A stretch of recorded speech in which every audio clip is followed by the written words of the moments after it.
Okay.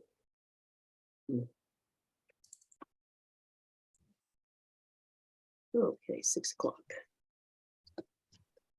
All righty. Do we have a quorum? Yes, you do.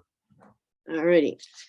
So having figured out we have a quorum, then we will call this regular meeting of the Chittenden Regional Planning Commission at 6 p.m. And are there any changes to the agenda? Yeah, Madam Chair. I think Brian Davis has a little bit of a conflict this evening. If we could move item 7, the active transportation plan, to after 11. Okay. He may be able to get here before that, but he may not be here when we get to 7. All right. That sounds good to me. Any other changes to the agenda? So if not, then we will go to it. There is any member of the public here who has something to say on items that are not on the agenda. Do we have anybody wishing to speak on items that are not on the agenda?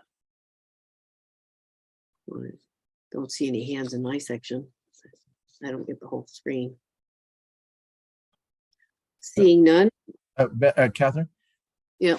Yeah, probably. And I apologize. I should kind of just call your attention and welcome Miles Waite, who is moving up from an alternate board member to primary, hopefully later this evening, representing the natural resources sector. So welcome, Miles. Okay. And also Bruce Wilson is here with us for his first board meeting. You'll be voting on his position for the socio-econ housing seat in tonight's meeting also. So welcome, Bruce. Also, thank you. Well, that's good to know, because the agenda, actually, the one I'm looking at, actually only has discussion. So we do have an action item there. All right. My mistake. Yes. Thank you. Okay. Great. All righty. Then we'll move on. There is no consent agenda tonight. So we will move on to the minutes of July 20th. Having no minutes, do we have a motion and changes to the agenda? Move to approve. This is Andy. I'll second that, Chris. Are there any changes or corrections noted on the minutes? All right, okay. On page 1, line 43, it says, Matthew Langham said flex dollars can be used this for preventive maintenance. Use this for sort of, it's very awkward. I mean, I would imagine we could just drop off the this can be used for preventative maintenance. And then page 5, line 36.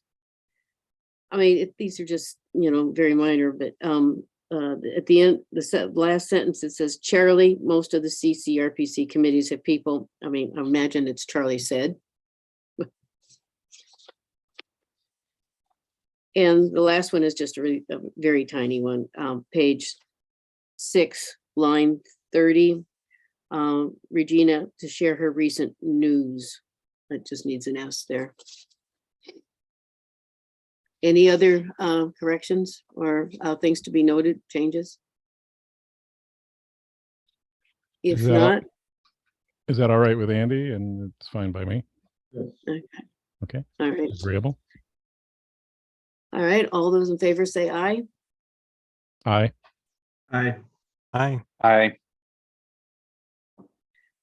Now, does it matter? Is it easier to say aye or raise your hand? Considering the way the screen is. I kept thinking about this. As I did different things over the past year.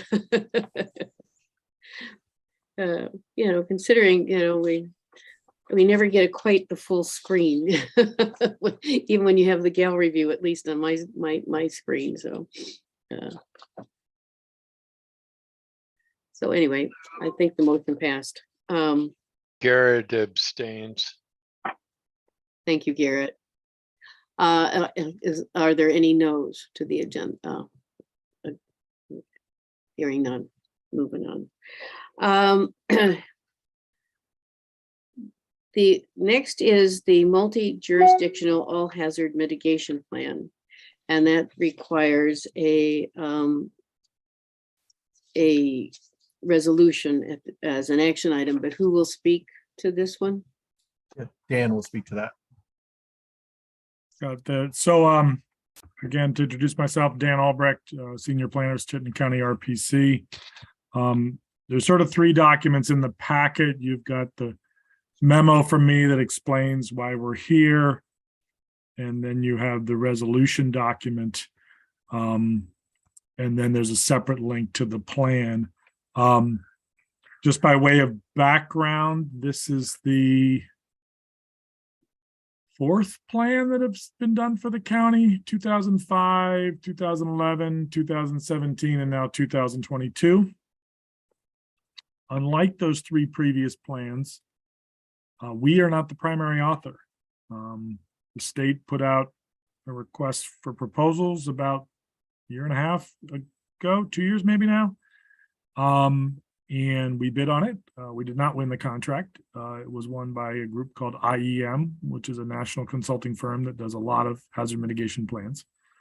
So they won the contract. But we were a part, IEM did subcontract for some of my time and some of Pam's time to help with the plan. Mostly Pam helped, of course, with the maps, and I helped with reviewing some of the text at the regional level, the goals and the strategies, and also just sort of guiding them along who to work with at the different towns, as well as helping to facilitate some of the meetings of the plan update review committee, which was involved in it.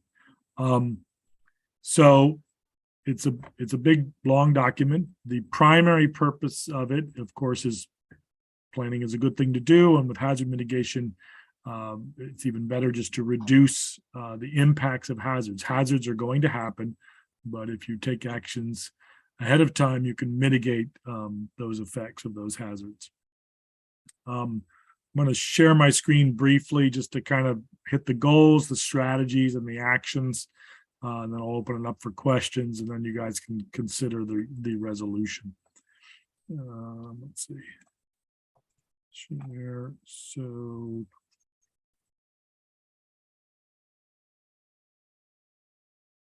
that's it. Hold on.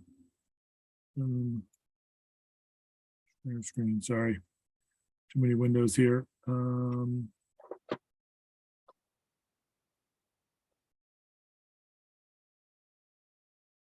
Okay, so there's the plan document.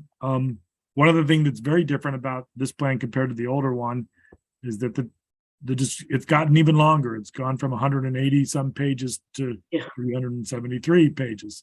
IEM had a lot of the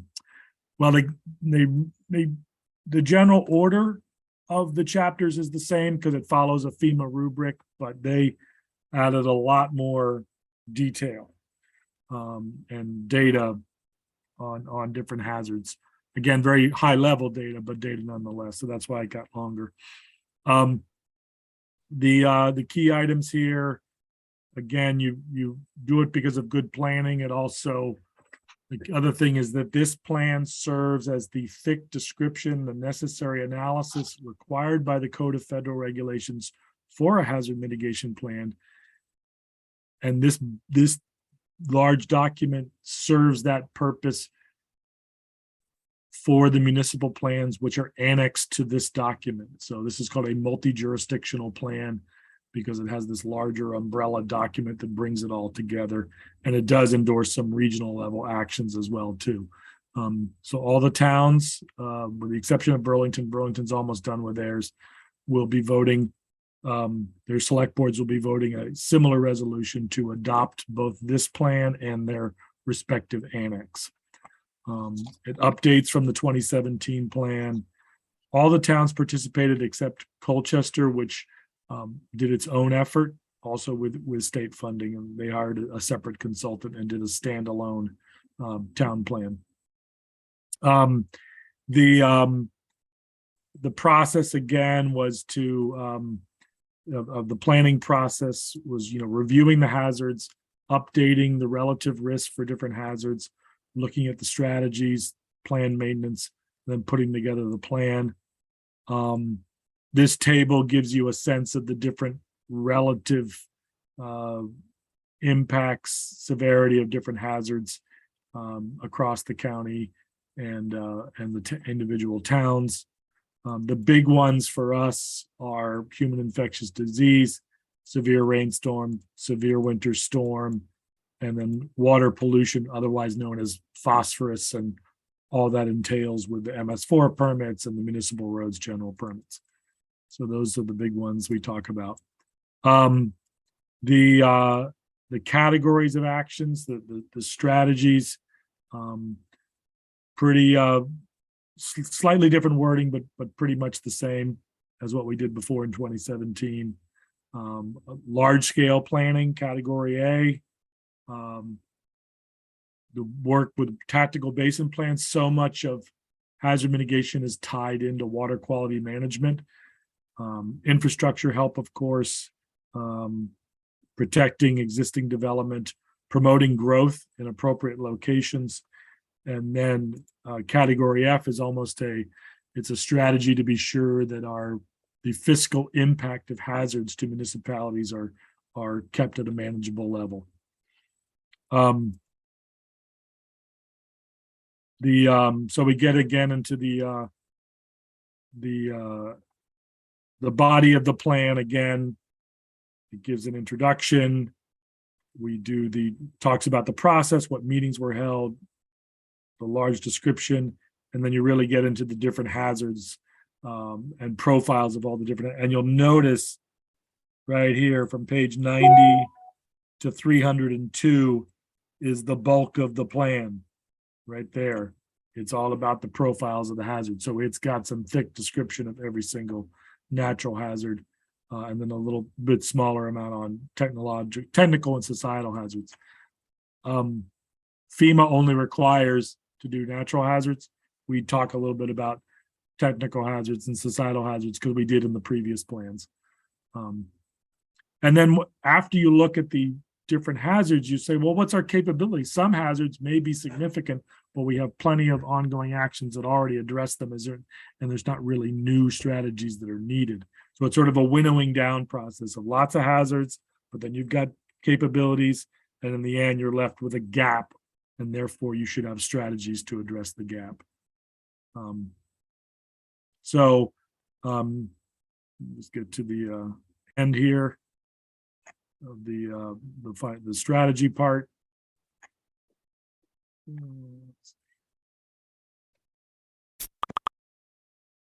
Okay.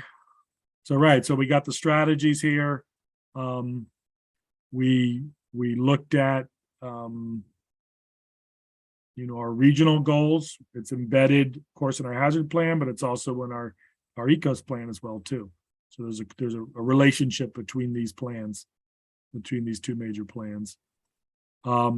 Again, those goals of protecting infrastructure, protecting properties, these are the broad level hazard mitigation goals, and making sure that our municipalities are incorporating their hazard mitigation plan into their comprehensive plan, into their bylaws, and into their program, their operating programs, and their capital budgets as well too.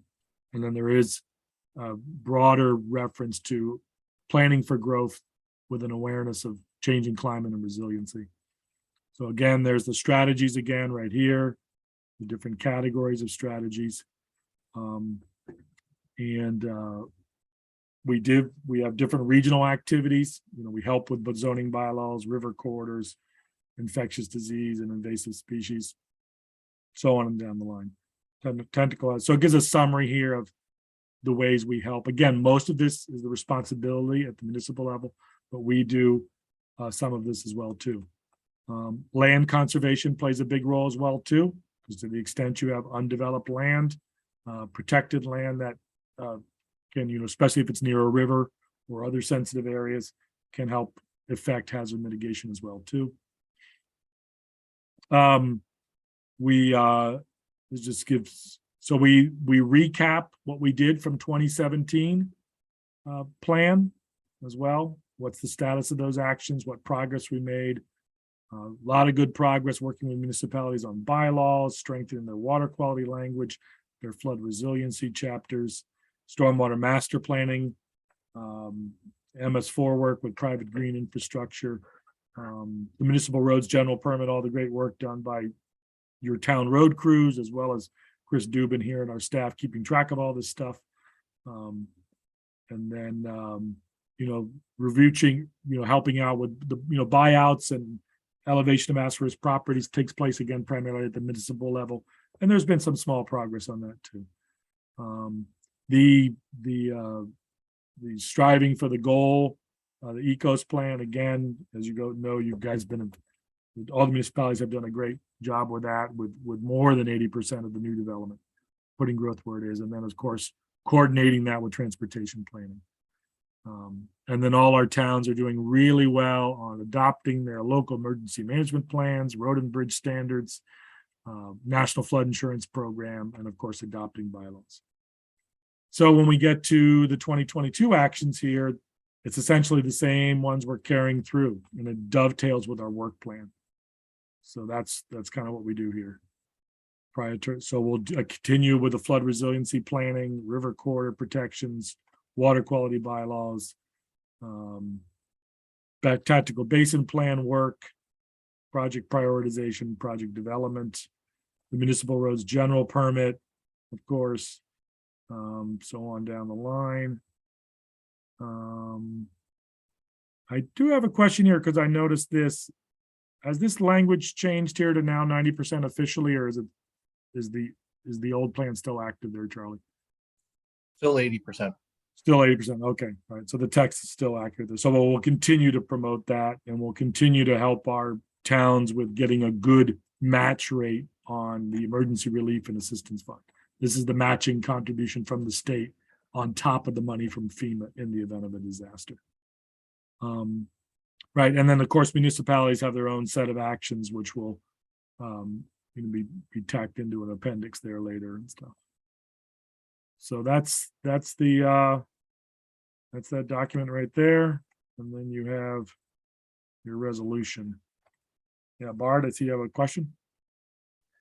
Yeah, I realize this is probably very parochial, but contemplating briefly the challenge we have in Richmond. So ponder briefly Richmond, you got this hillside going towards a river, right? Up in the middle of it, you have Route 89. Further down, you have Route 2. You'll notice that a culvert is being replaced under Route 89. You might ponder, where does that culvert outflow go? And I will just say, we have been challenged in coordination with the Agency of Transportation on where does stuff come, where does it go after it comes off the highway or off Route 2? And so I know there's a lot of language here about municipalities, but that's a tough one. So given what we see for stormwater and upsizing culverts and stuff, I'm not sure. Can you briefly say what the Agency of Transportation's role is for controlling stormwater that comes off their roads?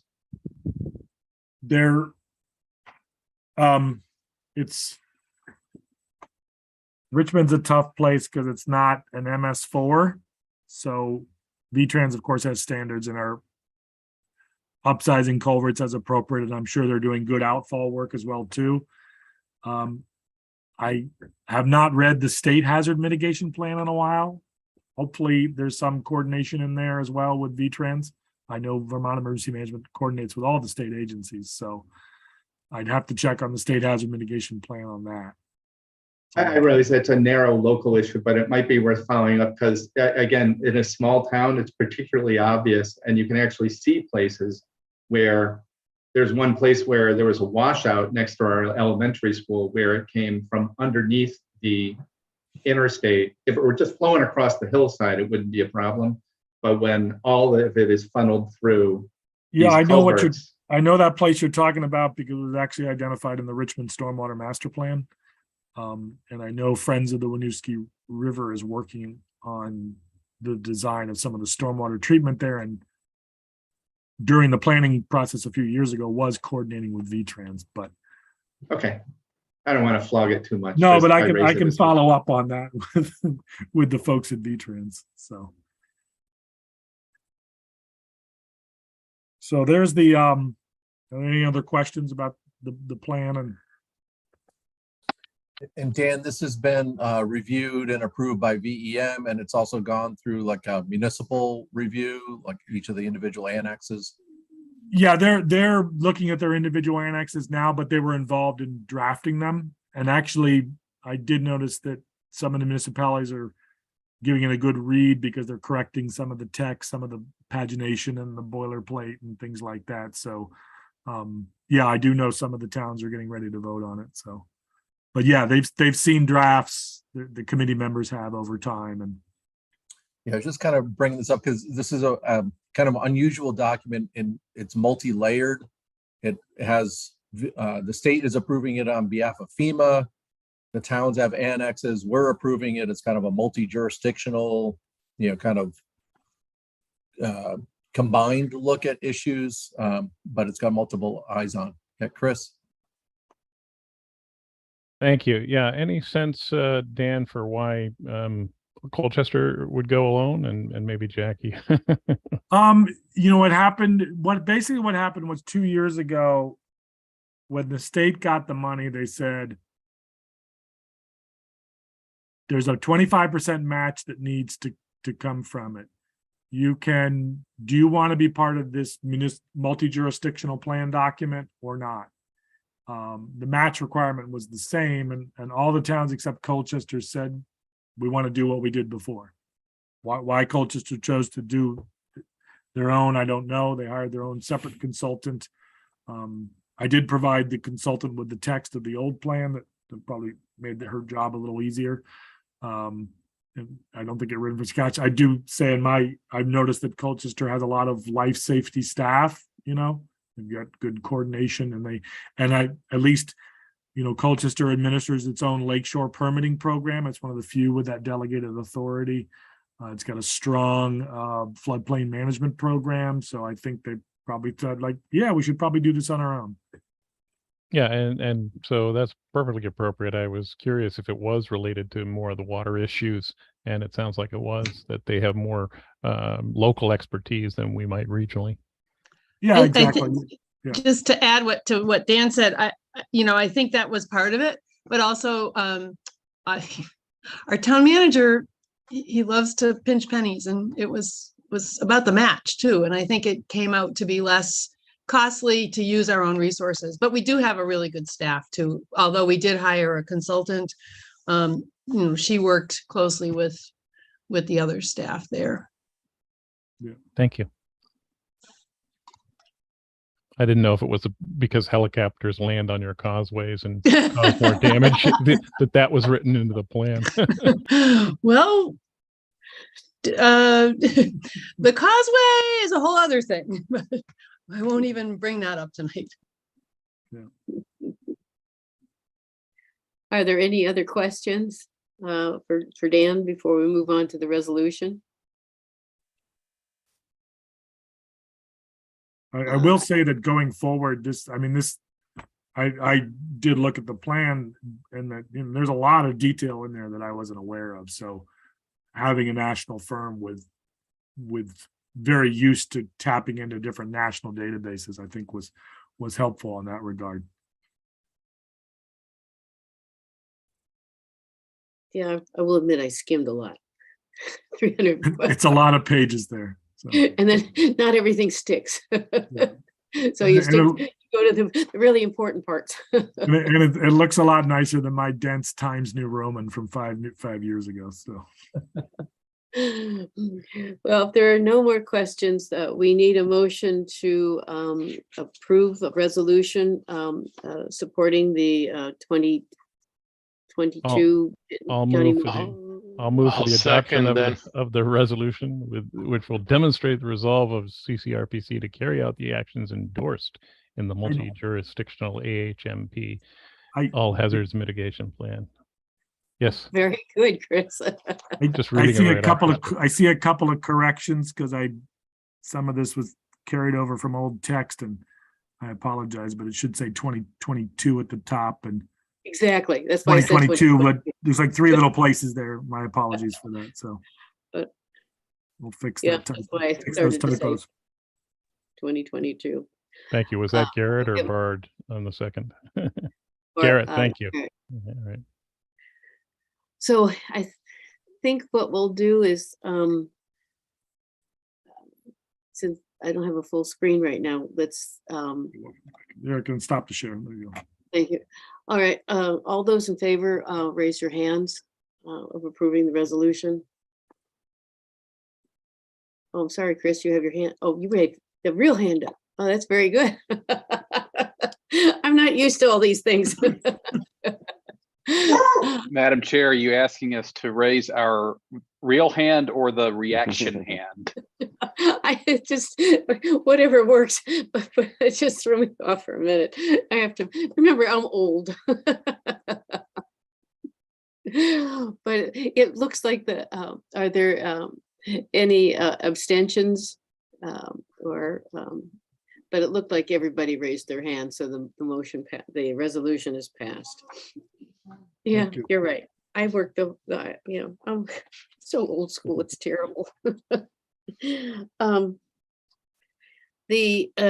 We're going to move the park and ride plan update to later in the meeting. No, I'm sorry. The park and ride plan, we're good. It's the Oh, active it was- transportation plan, number Oh, 7. is next. I scratched the wrong one, I'm sorry. I think, because you said number 6 and it, or something I like hope that. I said Release- 7, but apologies. Oh, I probably heard 6. I'm sorry. Okay, so we are going to do the park and ride plan update.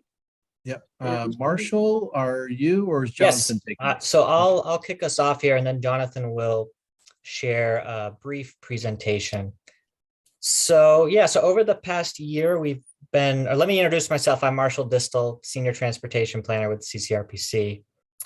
And, over the past year, we've been working with RSG on an update to our Chittenden County Park and Ride Plan, which was last completed in 2011. And, that previous 2011 plan concluded with a lengthy list of prioritized park and ride facilities. And, our current plan features a much shorter list of recommendations due to some changing commuter landscape items, which I will let Jonathan Slayson tell you about in the presentation. So Jonathan, you can take it away if you have screen sharing ability. It appears I do. Thank you. Nice to see everybody. My name is Jonathan Slayson, a director of planning at RSG. And apologies, got a little bit of a sore throat going on here. So as Marshall mentioned, we have this project is updating the plan that was most recently updated in 2011. And that's been a sequence of plans over several years. We're at the final stages of the report where we have a draft plan that's been under review and we hope to finalize it, and probably based on your comments today, we'll take those on board as we revise the final draft report. Really, the outcome, as Marshall said, is a much more succinct list of activities, and we have a sub-consultant, Stephen Falble from Stedman Hill, who was really helpful in informing us how the transit system is such an integral part of park and rides, and how the travel behavior over the last couple of years has really changed things. And because we don't have a really solid footing for how travel behaviors are going to emerge post-pandemic, we are trying to look at an update here that will give us the insights as to what type of investments we want to make today, what type of monitoring we can put in place so that we can be reactive once travel behavior starts to either revert back to pre-COVID norms or continue to change. The plan goals were investigated at the beginning of this effort, and we became a little bit more focused in those goals. And we centered around safety, accessibility, and efficiency, trying to find locations and to identify how we can improve safety, accessibility, and efficiency of the existing lots. We looked at mobility and equity. how can park and rides service those who potentially be underserved by existing opportunities to transit or to car pooling opportunities? And how can we increase multimodal mobility options? That goes hand in hand with environmental sustainability, reducing vehicle miles traveled, as well as greenhouse gas emissions associated with transportation. We realize that park and rides are in essence an economy boost, is that we're looking to lower the cost of mobility, is that allow people to shift into lower cost modes, either a carpooling or to a transit option, and so that they're able to have more money in their pocket. And we'd also be able to build less parking in some of our more expensive locations within Chittenden County. And then we're looking to how can we preserve and modernize our existing assets and infrastructure.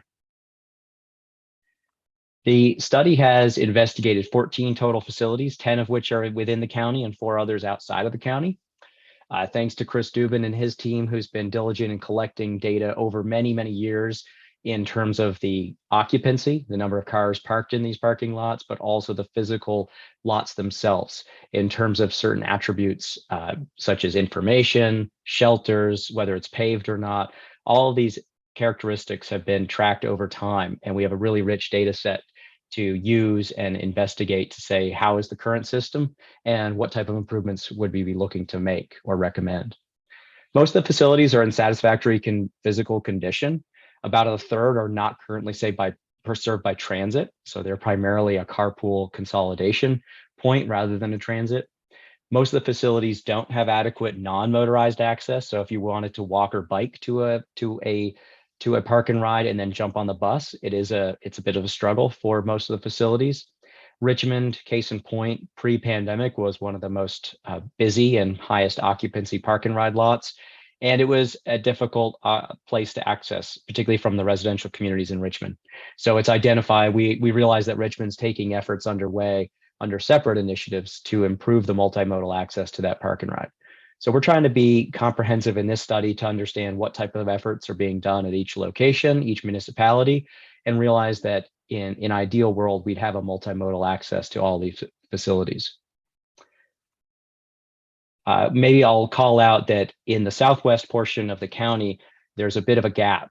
You can see there's the Exit 16 and Essex landfill, and then you have Heinsberg, but then there's a missing component of Charlotte and Shelburne. So we'll discuss that in a little bit.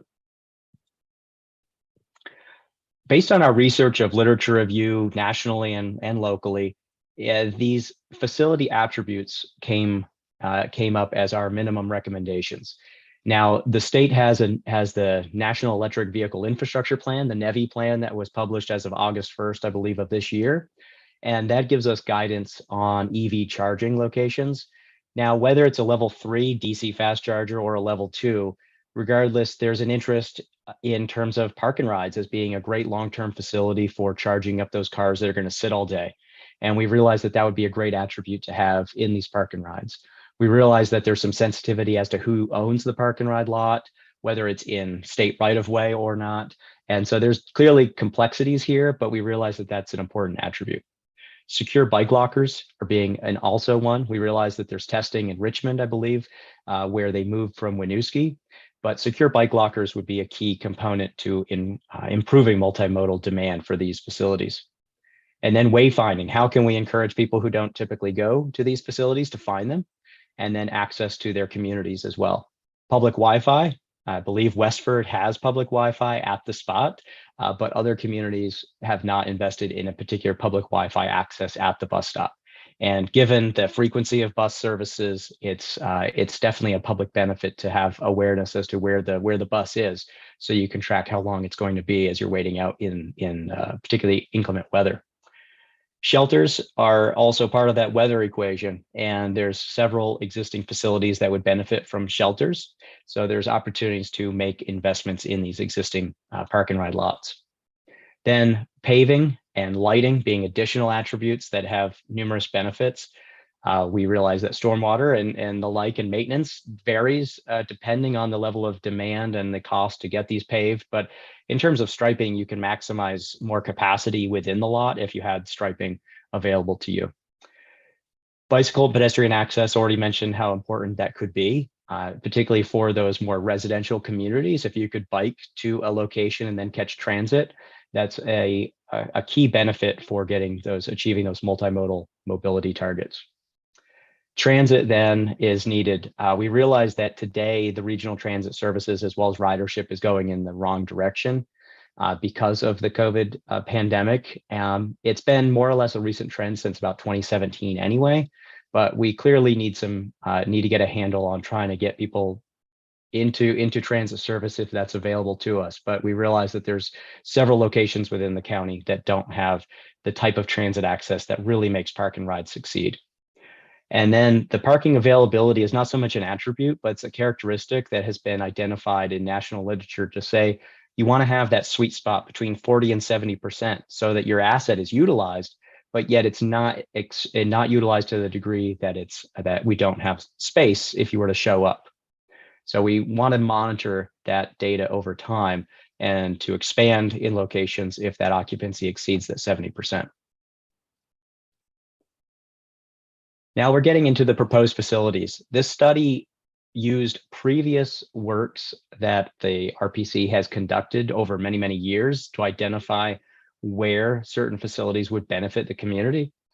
If we look at this list just from start to finish here, go quickly through them, is that we have the South End Multimodal Center. That's going under a current feasibility study that should be concluded very soon, and that will give us insight as to how that facility might operate as a intercept or a parking facility close to Burlington.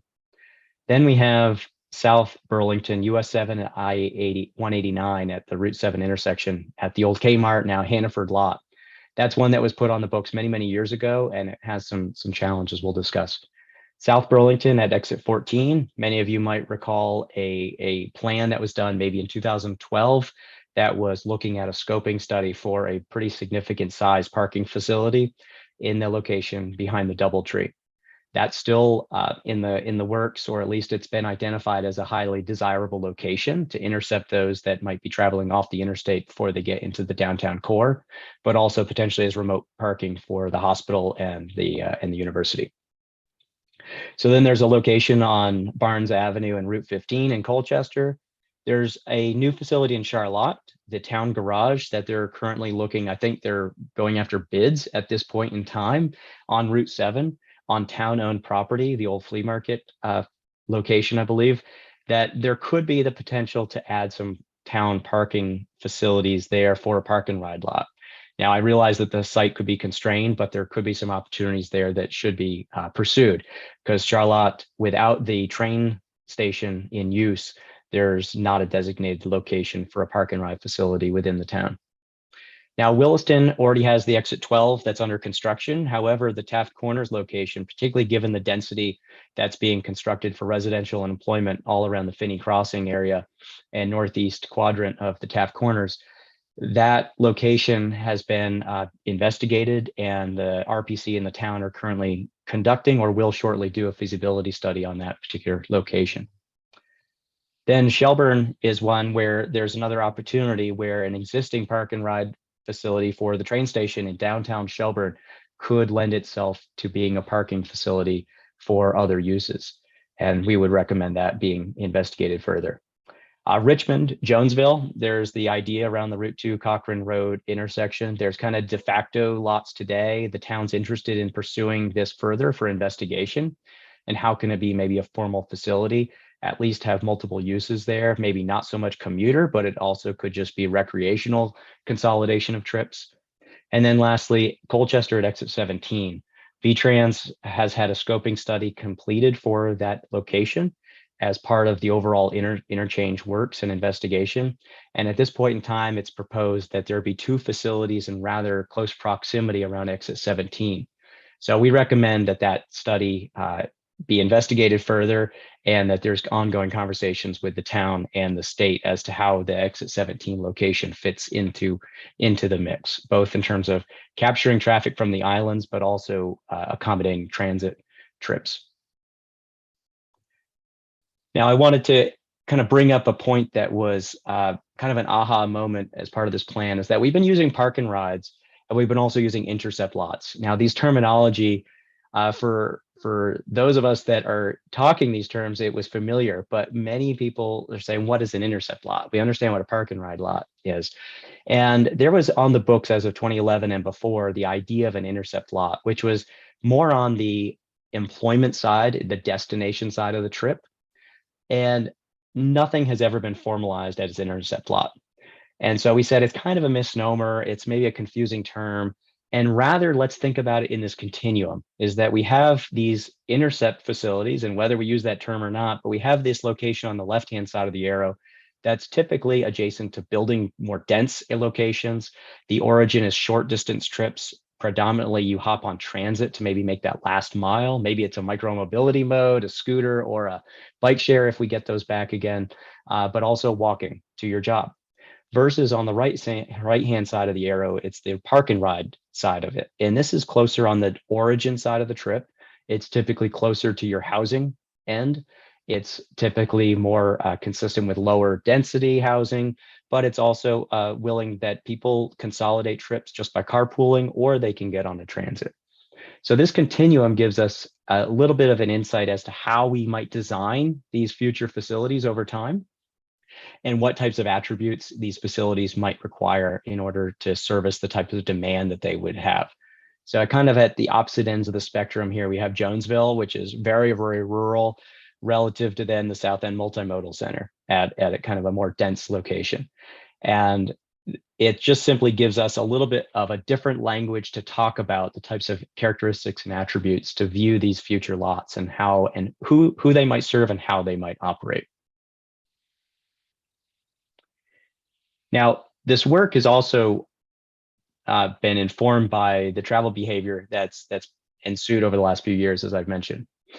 What that's reinforced to us is that we need to track behavior on more of an ongoing, continual basis. And then that will give us the insight to say, when is behavior changing?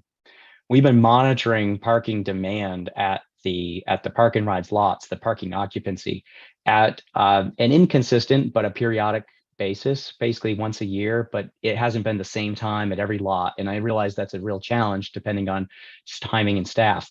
But it would be our recommendation that we would try to complete occupancy counts at similar times during those years so that we can try to have a more consistent basis to understand how trends are changing at the actual parking facilities themselves. Now, but the parking facilities themselves are more of a downstream effect. Parking demand is derived by those who are working and living.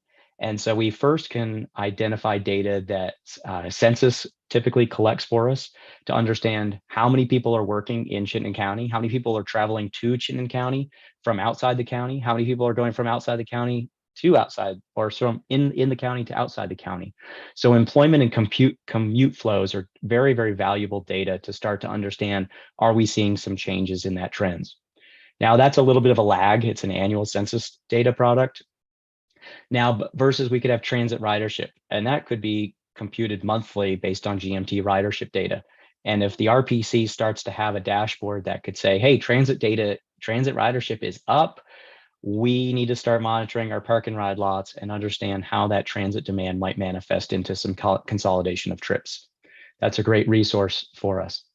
Then the actual parking demand, more on the destination side of the trip, is that the Public Works Department monitors in Burlington, which is our predominant employment location, how many parking spaces are occupied and how much revenue is being generated by both on-street and parking garages. This will give us a really good sense to say, if those garages start getting occupied, then people are going to be more likely to take a transit or to take carpooling on the upstream end of things. And then lastly, remote work and travel modes are annual data that again can be tracked by other type of survey instruments, but also census data products. So we would recommend that the RPC start to investigate how can we ingest this data and start to develop a dashboard that would be available to all parties and managed by the RPC. Now, my last slide here, and I realize I've been talking a lot, but I want to take any questions after this, is a slide that just simply kind of consolidates a lot of what I've just articulated already, is that what is the proposed facility, what municipality, what type of facility it generally is, the number of parking spaces, as well as the time frame for some work. There are a few that are more opportunistic, like Shelburne and Charlotte.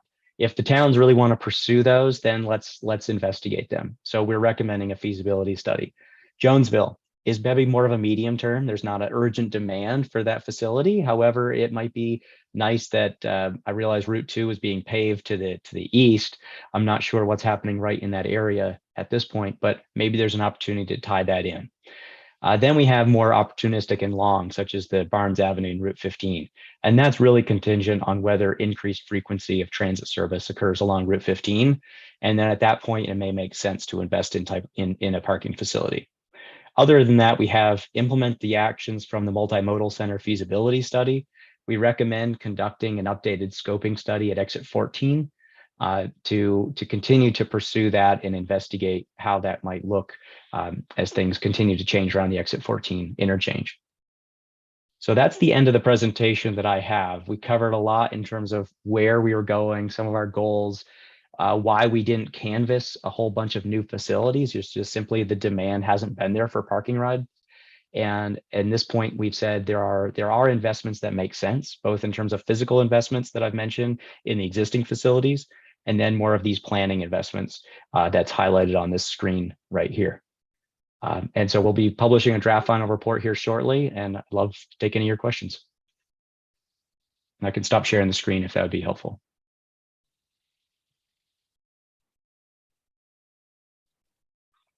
I have a correction. Please do. Thank you, Catherine. What do you got? You talk about, I mean, the Underhill lot that's near Dickinson. That's actually Jericho. Great. All right. Thank you. Don't want to mess those things up, right? Yeah, that's an area that we're trying to get developed in a much more dense manner, so that it really makes transit more useful. Thank you for that.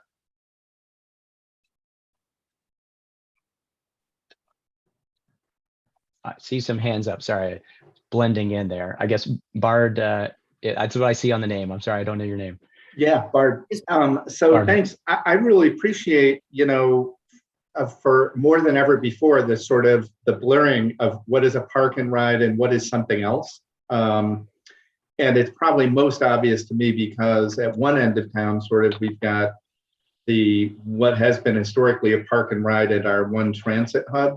And then the whole other end of Jonesville is, could be used for car sharing, but one of the interests is to address a recreational parking pressure that's just really funky in that whole area.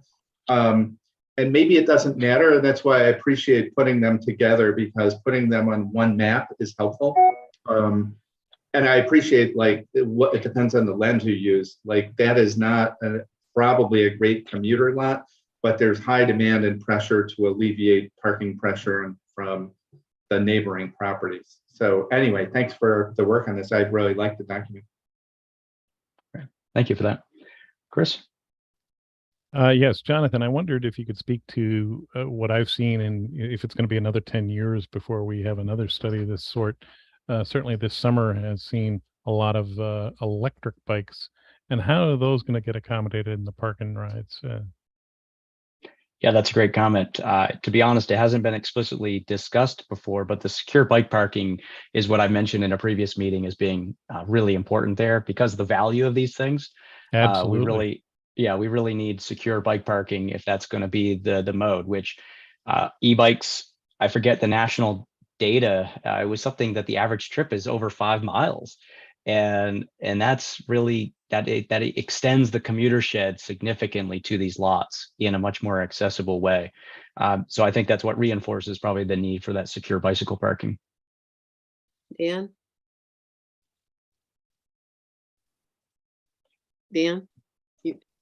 you have a question? He needs to unmute. No. Dan, you unmuted, but we still can't hear you. I don't know. Maybe you could type your question in the chat or see if you can get a different way to get your double mutes. It's always tough. Yeah. Well, while Dan's doing that, Chris, if there was anything of other observations that you wanted to make about e-bikes, either let us know or type it in the chat. That'd be great. Thank you.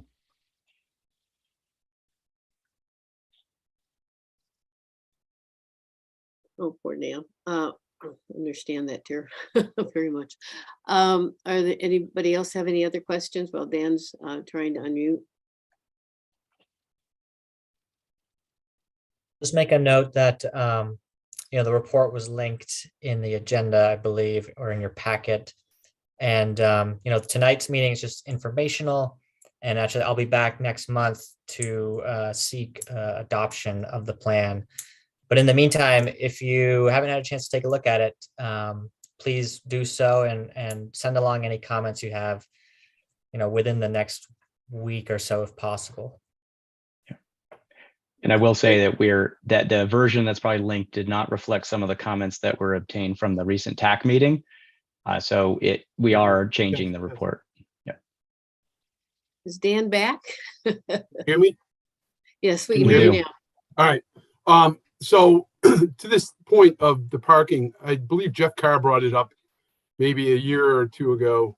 The 289 corridor at 117 or River Road, as some of you may know it. There's an area where 289 comes down there that is large enough to accommodate parking. Jeff had inquired about that maybe a year or two trial. You may remember it. That, and also at exit 12, the barracks I used to work out of is going to be moving to just south of Interstate 89 on the hill, across from what's called Hurricane Lane. There's a large amount of development going on there. Wondering if any parking is being included. I thought, from what I'd heard from some people, maybe commuter parking was incorporated into that job. Yeah, I got interrupted on the first part of your question, but I heard the second part was the exit 12 park and ride. That's really Jonathan, the first part, maybe a year or two ago, I don't know if you were in attendance at the meeting, we were talking about parking and, park and ride options in the county. And Jeff Carr, one of the board members, brought up the fact that some of the 289 corridor had areas where parking could probably be available for commuters, especially right at the end of 289 where it comes River to Road. Route Yep. 117. Gotcha. And exit 12.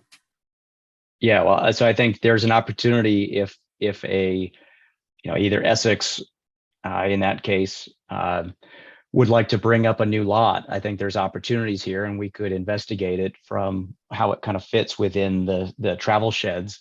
So if that's a comment that you want to bring up kind of officially here to say, hey, look at these, if it was that one location, or whether Jeff was saying more expansive, are there other locations along the 289? I think I'd be all ears as to what he might have thought, and then we could investigate how to put that in. Well, okay, to that point, on the other end, where 289 comes over to Route 2A, right by the transfer station for solid waste, Chittenden solid waste, there is parking that has been put in there at that end, and that is on that 289 corridor area. But Right, it's just right. other end. Yep. So the other end of it. Yep. All right. Well, I'll see what we can do to maybe make that comment in there, and to see whether it kind of, we went through more or less an informal, we have a bunch of data that shows where people live and where they work, and try to look at how park and rides intersected those commute patterns. And so we can see whether there was an obvious gap for that particular location. But I think just anecdotally, it does make sense. There's a lot of commuter traffic right through that intersection. So the exit 12 location, clearly that is the proposed park and ride that's under construction. And I forget offhand, and maybe Amy or someone else knows exactly how many parking spaces, but it's a substantial number. 146 spaces is what I have at the exit 12 park and ride. That's not what you had on the map, though. What you had on the map was over by Taft's Corners. That's Yeah, right. Dan- So we called it existing because it's under construction. Okay. Sorry. Yeah, and Dan, just to so you're familiar, the barracks is moving to the south side of 89, right? Correct. Between the barracks and 89 is where the park and ride lot's going to be. So both things are happening on that south west side. I just didn't see it in the map that he shown. I thought it might Yep. show. When he showed the stuff down in Charlotte, potential sites, I just didn't see that, and I was wondering about it. Yeah, it's showing on the existing map, even though it's under construction right now.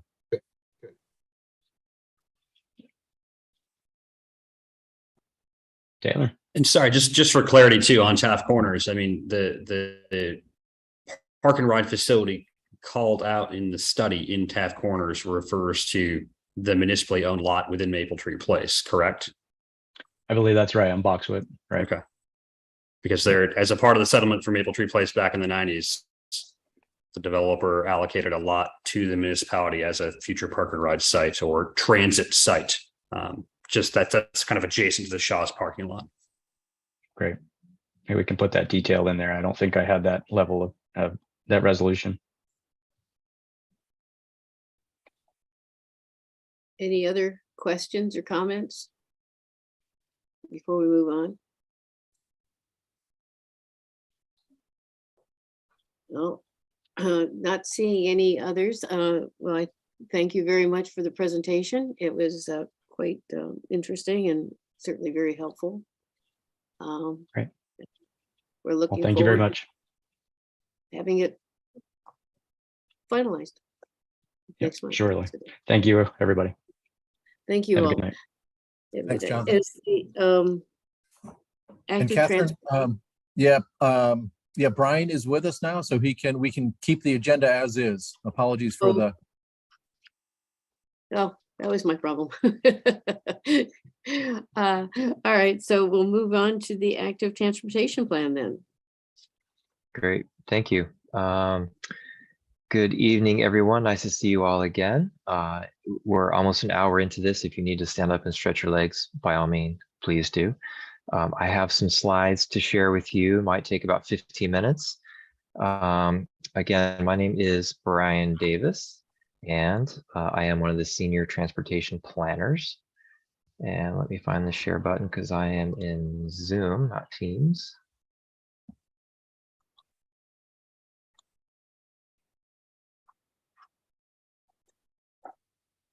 Okay. Quick crosswalk of the trip I'm going to take you on today, really just to provide an update on the regional active transportation plan update. I'm going to focus on the analyses that we did. And in your packet, I shared the sort of preliminary draft bicycle network and pedestrian network. I quickly wanted to show the committee we've got for this project and highlight the TAC members that are serving on this. So you do have some representation on board here, and they've been very helpful throughout this process.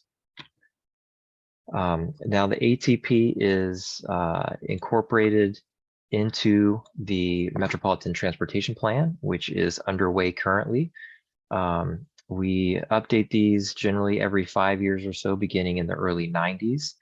And, you know, we're doing the active transportation plan because it helps our local municipalities, the state, our country meet our climate and energy goals. It promotes physical health. It's cost effective.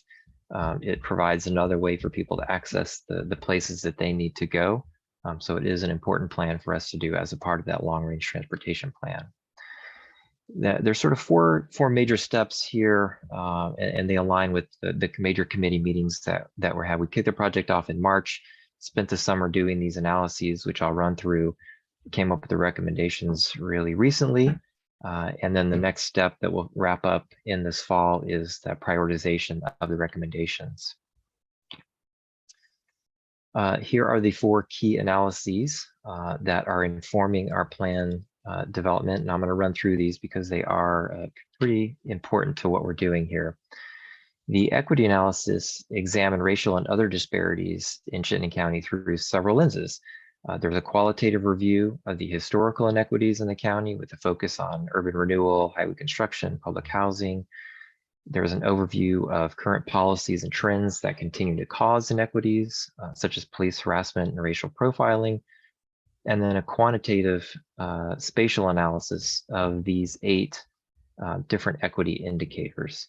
And the memo that accompanied this equity analysis, which will be in the final plan, offers some key takeaways about the disparities in income, transportation access, and cost.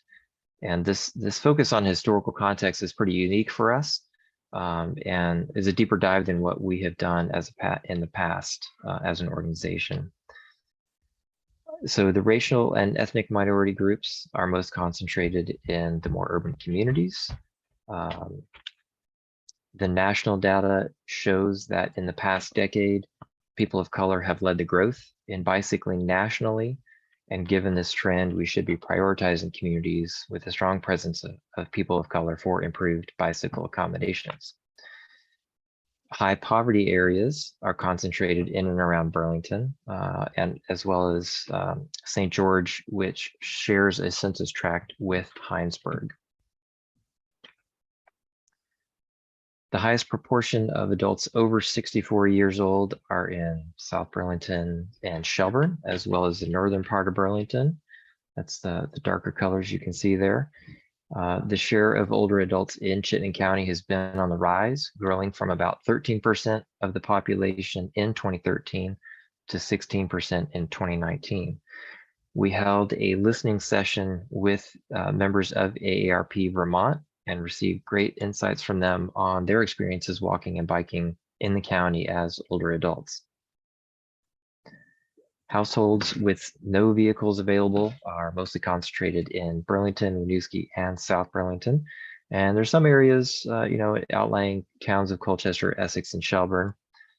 Active transportation access is especially important in communities where low vehicle access is prevalent. Key takeaways. Chittenden County's population grew, if you read your ECOS report, grew 7.5% from 2010 to 2020. 99% of those new residents identify as Black, Indigenous, or people of color, who now make up 11% of the county's population. There's limited data available for the county related specifically to pedestrian and bicycle traffic stops or violations. However, it's a common problem in communities across the country. Collecting data on this would be prudent, and we're trying to do more of that at a state level as well. We know that active transportation isn't a top priority for many communities. Decision makers must listen to the residents' priorities for better housing, education, other systemic improvements that may be more urgent and impactful than an active transportation project. The key thing here is to really be proactive about relationship building between decision makers and community members so that we can really focus on those projects that are equitable and successful. Moving on to the next analysis, level of traffic stress helps us identify appropriate bicycle facilities that are comfortable for people of all ages and abilities. This, we call it the LTS value, depends on the number of traffic lanes, the traffic speeds, the traffic volumes, whether or not there's a bicycle facility, is it protected, how wide is it? And this map here, the green lines indicate low stress facilities and roadways, and the red are higher stress routes. Now that LTS feeds into this bicycle network analysis, it's one of those main steps, and the BNA, which is the bicycle network analysis, is a way to measure how effectively people can connect to destinations by bike on those comfortable low stress routes. That BNA algorithm evaluates each street and trail to measure how those factors, the speeds, the volumes, bike facility type, affects the stress level of riders. It then looks at all the destinations within the biking distance. That's that block-to-block connectivity. And then looks at sort of the destinations, where are people going, where are the concentrations of places that people want to get to. And so you can see sort of the colors here, the darker ones, the black and the purple in the metro area are the ones that are more connected. The lighter colored ones are the ones that are less connected based on this analysis. So this is a countywide picture. We wanted to dive a little bit deeper, so we came up with two different scenarios to look at.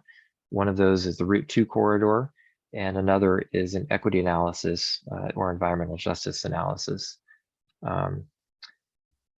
So the idea here is to take a segment that is high stress, makes changes to it that would make it low stress, rerun that BNA analysis, and see what happens here. So for this Route 2 corridor, we're looking all the way down Burlington's waterfront out to Taft's Corners in Williston. And so you sort of see the before and after. The before on the left is sort of that standard BNA analysis that we did.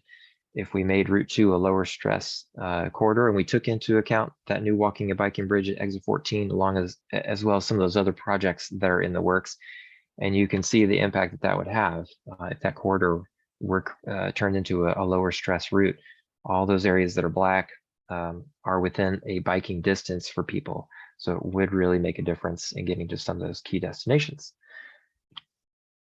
The equity scenario, we identified areas based on race, poverty levels, and commute mode share. We selected all of those high stress links in those particular areas, ran that BNA analysis again, and we wanted to make sure that these are feasible in real world constraints, just to make sure that it is something that is attainable, so not just sort of making things up as we go along, but what are on the books for plans, what's affordable, what can towns do. So here again is that countywide map that you can see, the before and the after. The green lines are those routes that if we converted to low stress that are in EJ areas, the impact, again, all the black is on a low stress, accessible using a low stress network. The third analysis is a trip potential analysis. It looks at the factors that are likely to lead to higher levels of walking and biking. We determined these origin and destination pairs, came up with these maximum distances based and this weighting of those particular OD pairs to really help figure out what those connections could be and what, looking at where people are starting from, where they would go to, what's a reasonable distance that they would take using a walking and biking. This sort of shows how this work is done. You determine those pairs, you draw a straight line, you sort of run this calculated index, you run it over and over using a straight line. It's not sort of a specific route that people would take, but it's a straight line looking at whether or not those connections exist. There's a decay factor that helps us understand how far out from that route people would go, and it highlights those different destinations. So when we do that in our area, the red shading, the darker red, higher density, higher trip potential in those areas. You can see as we get further out in the county, that trip potential decreases a little bit. We might suspect where that's happening in the county, right? Burlington metro area. And we combine this with the bicycle network analysis to identify better routes for bicycling along those higher trip potential corridors. We did a similar analysis for walking.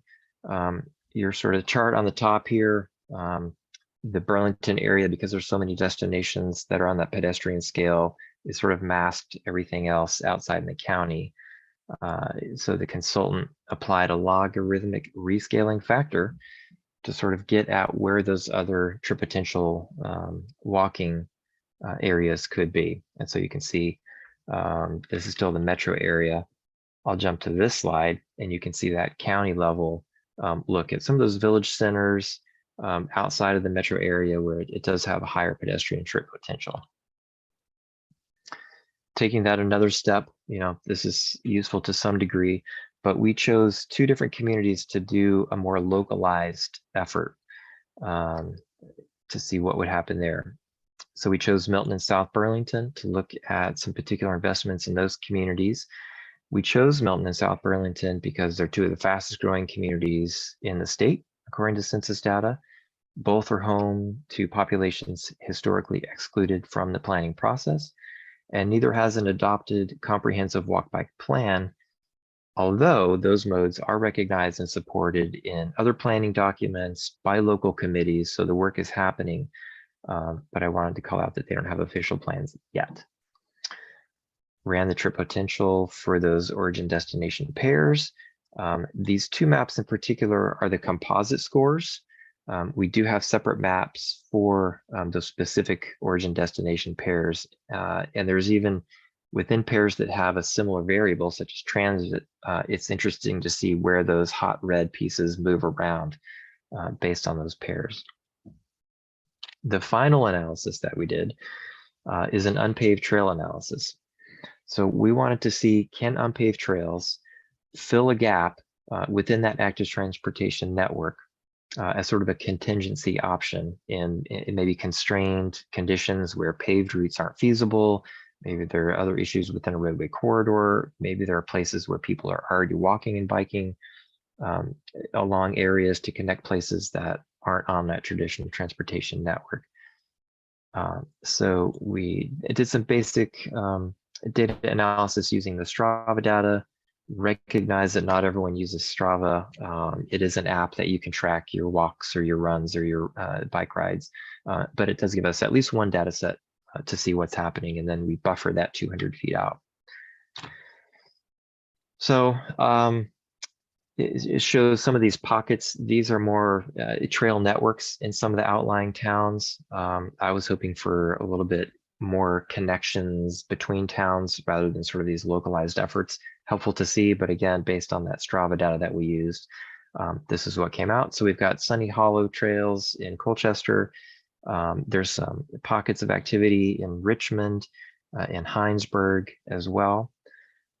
And so those are the four sort of back-end data analysis that we did. While all that's happening in the background over the summer, we were putting ourselves out there to understand the public perception of that. We did use some the traditional methods like the online map, where we got over 300 comments from that. People were sending me emails about things they'd like to see. But we also did, we hosted listening sessions of particular groups that we wanted to hear their experiences walking and biking. We wanted to really understand what they wanted to see in that. So that was a really new for us to try. It was interesting, and it will be great to follow up with them again as we come out with these draft recommendations to say, thank you for participating. Here's what we heard. Here's how it was used in developing these recommendations. What do you think? General themes, these are probably common to you. People wanted to see more connectedness. They wanted some safe facilities and overall maintenance of what's already out there today.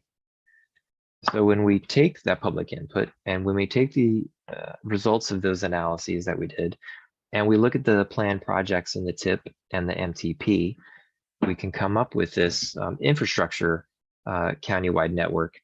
In addition to that, there will also be program and policy recommendations, which you'll see there, and the committees, the consultants working on that now.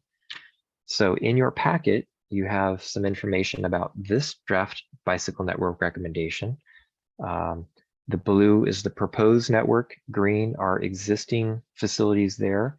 Hard to see at the scale, but we can zoom in a different way. And I did want to also share, when we overlay that environmental justice network, you can see that the yellow lines really are included in that recommended network. So that was valuable work for us to do.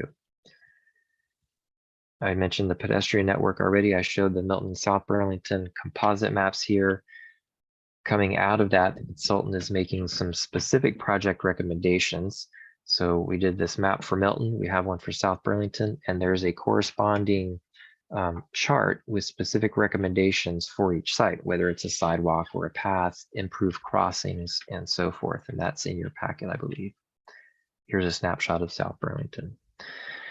So in wrapping up my part of the evening, the next steps, we're going to finalize these recommendations. We're getting the committee back together in October. Tool design, our consultant is going to come up with the prioritization framework and come out with the prioritized list of projects for the regional network. And then we'll have a final plan for you coming up pretty soon that will be adopted into the Metropolitan Transportation Plan. So I will stop sharing, see your faces again, and field any questions that you may have. And I appreciate your time tonight. Thank you, Brian, for your presentation. That was very interesting. And we have a question. Yeah, I'm sorry to talk so much tonight, but I've wrestled in Richmond with the difference between transportation and recreation, and it's kind of similar to the parking lot conversation. One of the things we've seen, especially in the last 2 or 3 years, is this sort of explosion of recreational biking, mountain biking demand for trails. And mostly, you know, my subjective impression, a lot of what I see on the road is not people commuting, or it's really recreation. They aren't going somewhere for a job or shopping. And it just wrestled with that in terms of, I'm not sure it matters, but wrestle with that. Is it transportation, recreation? I don't know if you have any comments on that. I do, Bard. Thank you for bringing that up. And that was why I wanted to incorporate that unpaved trail analysis. I was like, there's got to be an opportunity to connect these places so that it's both transportation and recreation. And in looking at how other MPOs and organizations have done this, I came across the term trailsportation. So it's using trails as transportation. So it doesn't have to be one or the other. It can be both. And are there ways for people, instead of driving to trailheads, are there safe ways that they can bike or walk from where they live or work or wherever they are to those other networks, recreate, and then go back home? So I'll just say an very much irony. front of mind for me. One of the things that we see in Richmond is people drive their car to Richmond and then ride their bikes back and forth on the road and then get back in their car and drive home, for what it's worth. Yeah, if we can get that safe network in the metro area to expand all the way out, I'm with you. I hear you. Tried the App Gap in the Gore sometime. You want to see people driving and then riding.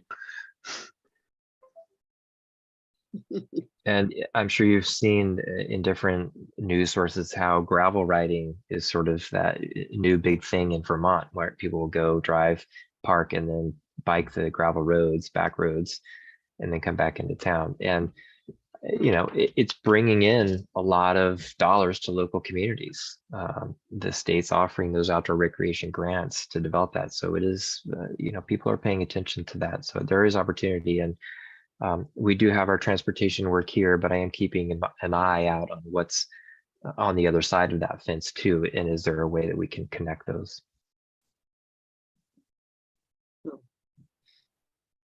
Any other comments and questions?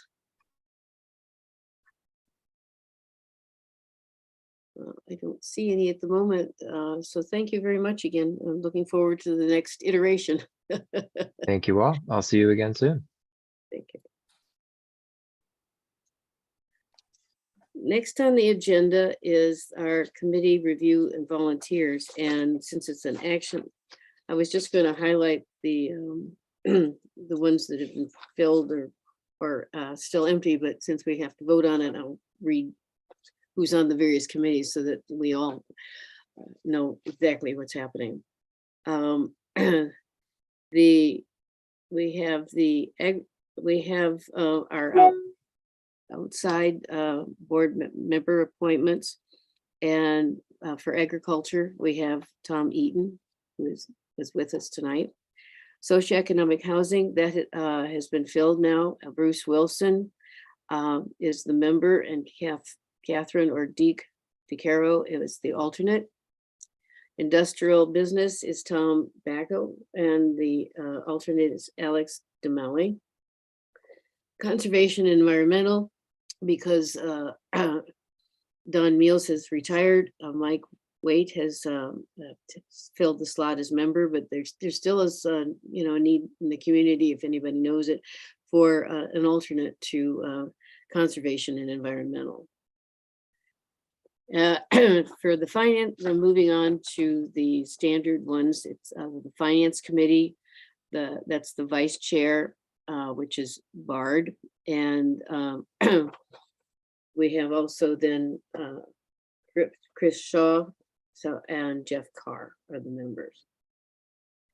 Board Development Committee actually has one opening yet, because we can have the past chair and up to 4 other board members.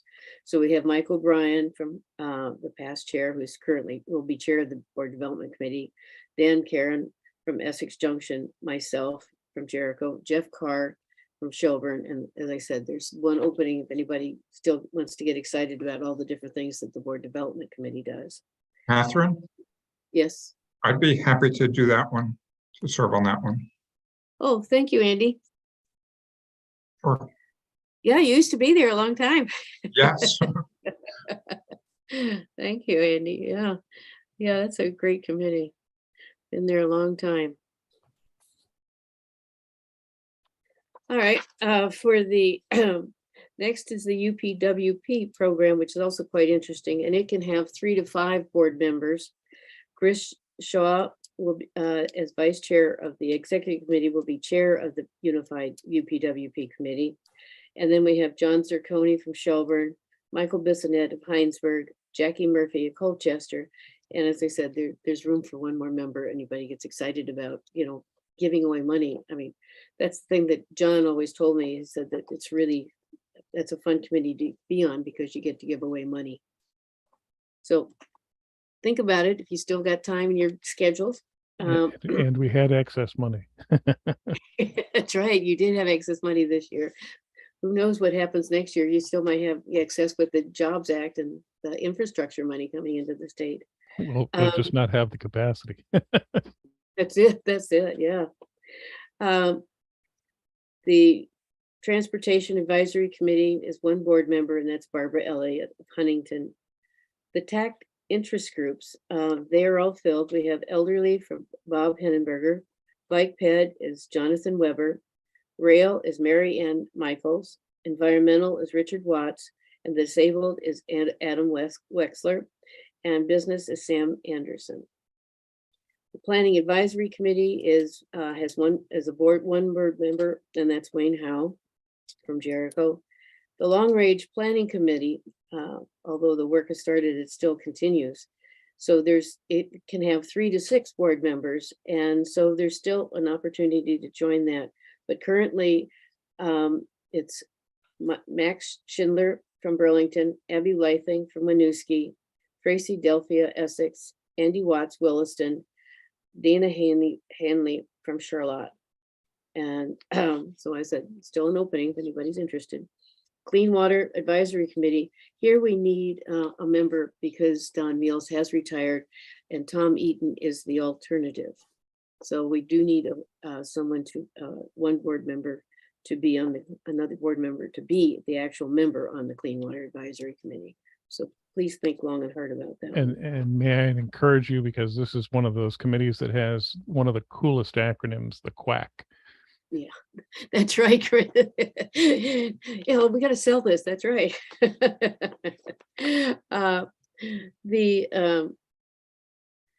We need one board member on the Ad Hoc Brownfields Advisory Committee. Otherwise, the committee is Sam Anderson from GBIC, excuse me, Matt Vaughn from LCBP, Samantha Dunn from Burlington CEDO, John Rosher, City of Winooski, Dr. Pablo Bose, UVM, Sam Arnold, CHCB, Lori Stavert, USCR, Brett Long, Vermont Department of Economic Development, ex officio, Sarah Palmer, Bartlett, Vermont, DEC, ex officio, Kristen Bailing, EPA, ex officio, and then our board member. So we need a board member here as well. Chris is doing multiple jobs, ad hoc, all hazards mitigation plan update committee. That's Chris Shaw from Burlington, from South Burlington, excuse me. And then we have our equity advisory committee, which currently is Michael Brian Winooski, Jackie Murphy, Colchester, Elaine Haney, Essex Junction, and Charlie Baker, Emma Vaughn, and Brian Davis's staff. And the community members are to be determined after the meetings that are being held right now with the participation. So given that, think about the openings, but otherwise we need a vote to approve these members, committee members. I'll move. Second, This is Garrett. second, Dan, Karen. Thank you. Thank you both. All those in favor, aye, we can raise our hands this time. And I won't get confused about questions. Any abstentions? All those in favor, the motion then passes.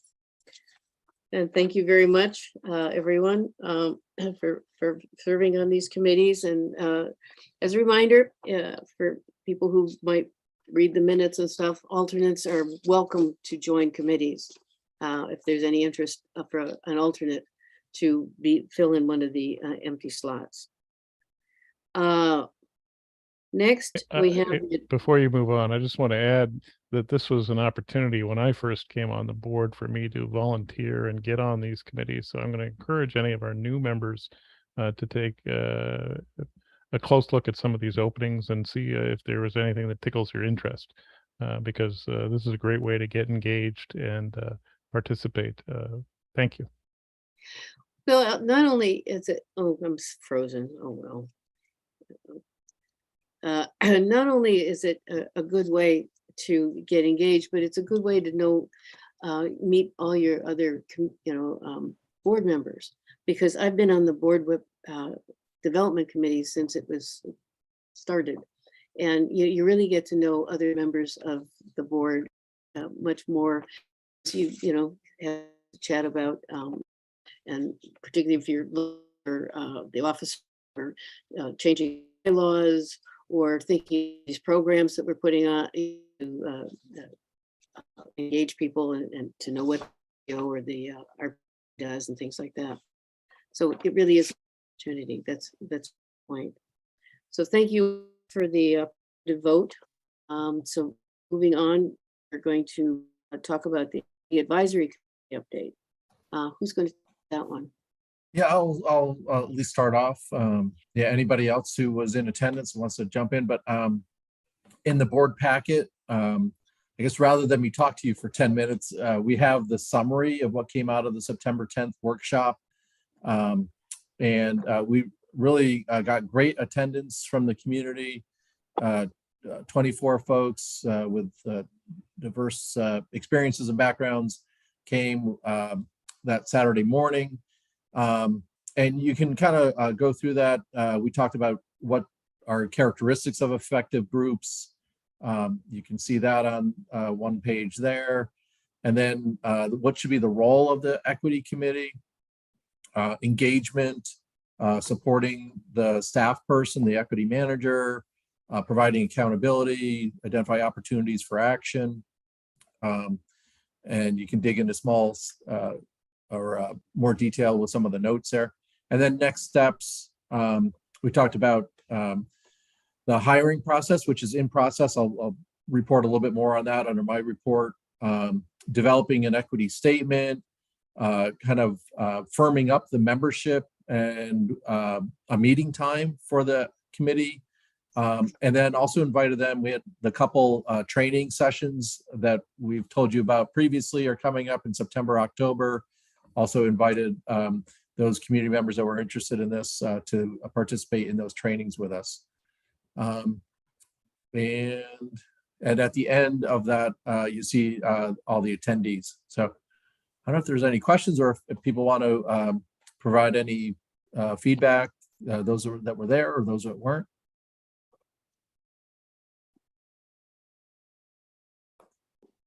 One thing I'll say is, even though it was 2.5 hours, it was never enough time. So still lots of work and lots to be done here.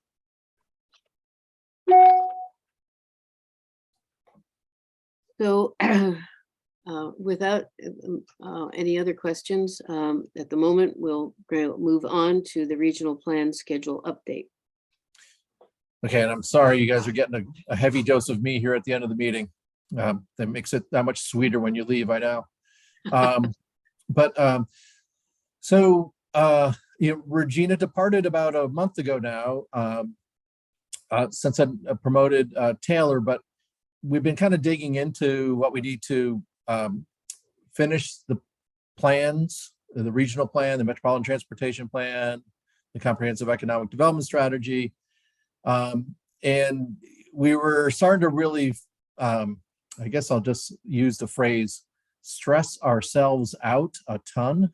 So and there were issues, kind of not all the issues, but a good number of them I bolted out here. Just not having enough time to address equity in the way we should. There's a transportation equity framework coming out from VTrans. We don't have all of the energy analysis that the Department of Public Service is promising us in the next few months. So we're really just feeling very squeezed by our schedule to try to get this done for the springtime. And so we're proposing more of a staggered schedule instead of trying to get everything done and approved all at once, kind of stagger it so that we look at the SEDS first, which is definitely had the most work and engagement done out there already. So bring the SEDS to you probably in early 23, February, March. Bring the MTP to you later in the spring after doing more engagement early in the calendar year. And then kind of spend the last half of the calendar year reviewing and updating the broad regional plan document so that by June 24, we're again pull everything together and fully adopt an updated regional plan. So this is kind of a draft proposed schedule presenting to you for any feedback, any concerns. I hate taking longer than we need to do some of this planning work, but it really feels like kind of the right thing to do from the staff perspective, but certainly appreciate any different perspectives or thoughts that you might have. Or I can take silence as this sounds okay. All right, Chris, all right, I got a couple okay signs and a thumbs up. Yeah. All right. Yeah, thumbs up, absolutely. I mean, it makes a lot of sense. People, there's a huge amount of work to be done that you don't want to over. Yeah, and really we were feeling like we were rushing, which is always a recipe for tripping and falling. So, so that would slow it down a little bit and do it at least better, if not right. Yeah, exactly. Okay. Good. So, do we roll into then the chair and executive director's updates? Yeah, sure. Do you want to go first? Yeah, I only have a little heads up. In October, I haven't told Chris yet, but Chris is going to be chair for both the executive committee and the regular meeting because I'm going to be out of country during that time. So a long delayed trip because but finally Excellent. get to do it. Enjoy yourself when you get out there. So in terms of updates from me, I just mentioned a couple staffing updates, but so I think you're all aware, Regina left to become the new city manager in Essex Junction. Dan, I will talk to you, maybe in 6 or 12 months, I'll talk to you, but it's, I appreciate you being on the board. So we did advertise an interview for her position and have promoted Taylor Newton to planning manager. So thank you, Taylor, for taking that on. I appreciate that. And he's already digging in. Yeah, between the two of us, I think we're kind of doing 3 people's jobs right now still. And so we have an advertisement out to replace Taylor now for a planner position that we are going to start interviews on next week. I think we got a good crop of candidates. I think we will have, maybe not as good as Taylor, but somebody to replace him that, he'll train to be better than him. So, and then the equity manager, we kind of touched on that a couple times. We advertised for that earlier in August, got a decent crop of candidates, never as many as I would have hoped. We're interviewing the last 2 or 3 right now. I think the last person we're interviewing is on Monday, and hopefully we're able to figure out next steps. We might need a second round of interview, but I won't know that until Monday. But that's in process. I really hope that by your next meeting, there's, if not someone on board, at least somebody who's on their way to start before too long here. And then there's a third opening, and I've been here almost 15 years. I've never had 3 openings before, but we have a 3rd opening in our business office. And that's also, we are not doing as well in getting applicants there. If you know somebody who's just, might be interested in working in our business office and keeping track of the dollars and grant requirements, Forrest and Amy would really appreciate that. We have a few applicants, and we'll start interviews, in a week or 2. But if you know anybody, maybe even out of high school with just an interest, if they can balance their checkbook. Sorry, Forrest, am I making it sound bad? I don't mean, but if they have an interest in numbers, we don't need, they don't need a master's degree or anything like that. I'll put it that way. So that's the staffing update. Any questions on that before I move on to the next topic? Yes, in case you're wondering what I'm doing with my time, that's a bunch of it. The clean water service provider, we touched on that earlier. We have just signed the contract with DEC to become the clean water service provider. They're providing some front end money, and so we'll be working with groups in the direct to lake basin. If you may recall that we're taking on responsibility for a small portion of Chittenden County.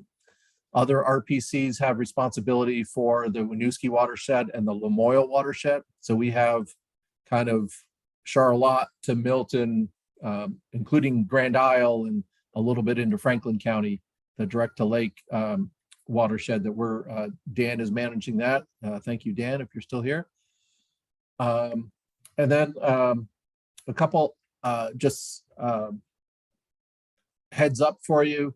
One is I just sent out an email today to all of your town managers or administrators to get on the select board or city council agenda to present our annual report and touch base with your select board.